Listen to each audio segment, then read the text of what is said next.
Hey guys, Merry Christmas to you from Drew's Quick Fixes and Hacks. Happy holidays as well. Okay, so you're taking that road trip for Christmas. At least I am. I know I'm leaving later this afternoon, and I've only got a 2-hour road trip, so that's a great thing. But I'm going to show you some things you need to do before a road trip in any car that can save you from possibly having a breakdown or other issues while you're traveling. It can make a much safer trip. For my instance, I don't want to break down on Christmas Eve because there's less tow trucks out there. So stay tuned here. I'm going to show you what you can do to prep for a road trip.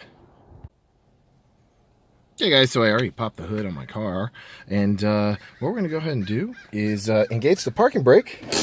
Anytime you're working on the car in the front, you want to have the parking brake. Go ahead and start the car. Okay. And there's a couple things you're going to need. So you're going to want to have a couple paper towels or rags to check your fluids. And I've got a trusty tire gauge here. You don't have to have one of these, but it helps. And I've also got a tire inflator. So that's going to help me too. But you can always go to your local tire club or Sam's Club and Costco both do tire inflation. So if you have low tires, they'll check them. But see that little light there? That definitely says I need more MRI tires. And I've got this tire that's haunting me. I need to get it repaired. So off to the front of the car, we got the parking brake engaged because you don't want the car rolling forward on you. Hood's already up. Okay, so while the car is running, you don't want to check the engine oil while the car is running. But the first thing we're going to do is, you let your car run for probably about a minute or two. I just started the car. It's good to let it run for a little while. Okay, now the car's been running for about 2 minutes. The engine's warmed up a little bit.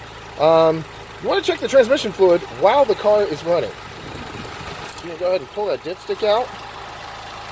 Transmission fluid is red, and it's kind of a clearish red color, so it's really hard to see. But you want to check the transmission fluid while the car is running. And it looks like we got a decent amount in there. It may even be a little more than necessary.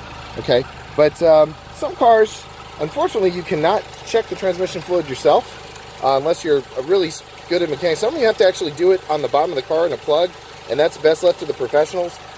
I don't recommend having a car like that, but if you do, you can't check it right there. So there are some cars that don't have a transmission fluid check. This one's yellow. A lot of them are red with a little clamp on it. Okay, so let's go ahead and shut off the car so we can check the oil.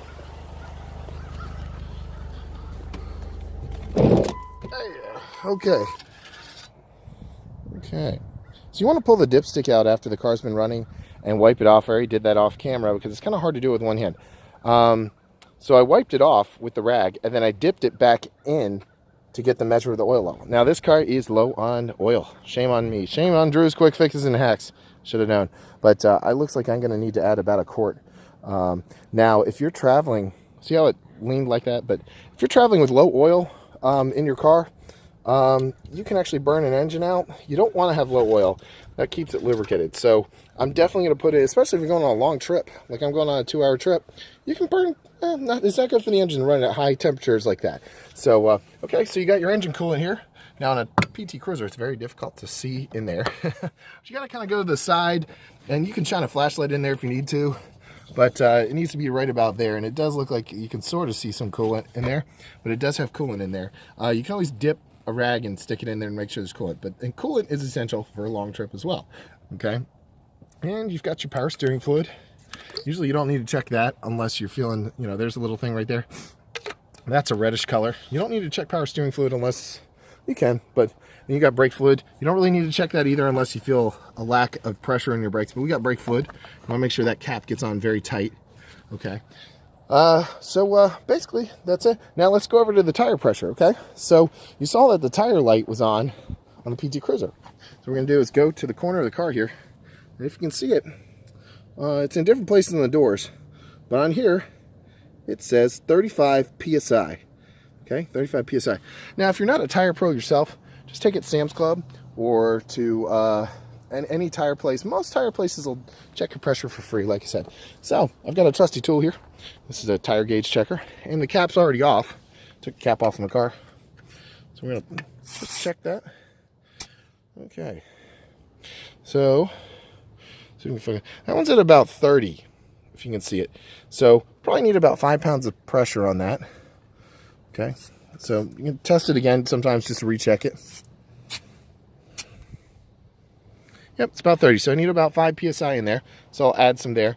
I know the front tire is the one that's really bad. Let's go around there and we'll show you that one. I think it was 20 when I checked it, because I already checked it. And that's the one that's setting off my tire sensor. So we unscrew the cap here on this one. Oh yeah, look at that. See, it's at like 20. Okay, so the Ryobi tire gauge also has a gauge on it, but it's not quite as accurate. So I do prefer to check in on the side. But, you know, like I said, if you're not into getting down and dirty before you leave for a road trip, if there's a place open, you can always have them put air in. It's usually free. Or you can go to a gas station and you can pay that 50 cents or $1. So, okay, so pressurized here, the gauge says a little more than 20. So I think that the other gauge is more accurate. So it's a little, but anyway, you just add some here.